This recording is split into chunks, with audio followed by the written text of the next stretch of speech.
Now let's talk about climate change. It's heating up the earth. But apparently only we humans are feeling the burn because some other species are having a ball, like rats. Rising temperatures are leading to a massive increase in rat populations. 11 global cities are seeing a boom. Basically, the ratpocalypse is on the horizon. And this is not your typical disaster because rats are carriers of diseases. So what exactly is driving this rise? And how will this impact our cities and our lives? Our next report tells you. Record heat waves, glaciers having a midlife crisis, coastal cities evolving into official snorkel zones. Climate change was already a disaster, but now, well, it's getting a whole lot worse. And why? Because it's giving rats the edge they've been waiting for. Yup, you heard that right. The ratocalypse is on the horizon. According to a new Science Advances study, when the temperature rises, rats don't just hang on for dear life, they thrive. They eat more and they produce more babies, meaning more rat kingdoms. But the fun doesn't end there. Rats are also enjoying the fruits of urban sprawl. Less vegetation, denser housing, and a perfect storm of underfunded rodent control budgets means, in short, rats are living their best life. They've got prime real estate in your local subway stations, and they're putting down their roots everywhere, from crumbling alleyways to fancy apartment buildings. So which cities are in trouble?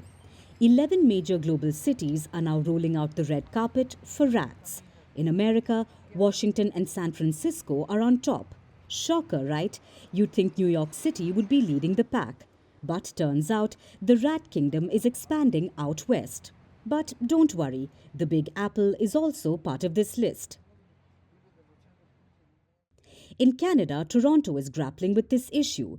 In Europe, the worst affected city is Amsterdam. France, too, has a rodent problem, but it's decided to reclaim the rat as a quirky symbol.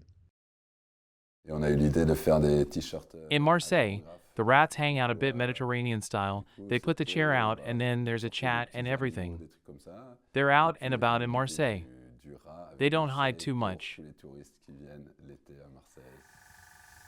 Marseille is trying to be cool about it, but a ratocalypse is nothing to be happy about. Rats are disease vectors. They can transmit more than 50 zoonotic pathogens. That means the more the rats, the more people get sick. According to the New York City government, they're also bad for your mental health. Apparently, seeing rats on a daily basis increases the risk of depression by 5 times. Guess no one told that to Ratatouille. So what's the way out? Well, it's all about rat-proofing your life. Secure your food waste and don't let it turn into a buffet for rats. If you can't handle a rat menace, at least you can handle a garbage problem. And if you think it's just a small problem, think again. We're not talking about a minor increase in rat population, we're talking about a full-scale rodent uprising. Heat, urbanization, and lack of rodent control programs means just one thing. The rats are winning. They're taking over our cities. So while you're trying to survive the heat waves and the rising seas, don't forget to watch your back. Because in the fight against climate change, the rats just might be the ultimate survivors. We're calling the show Vantage. We hope you like what we've put together for you.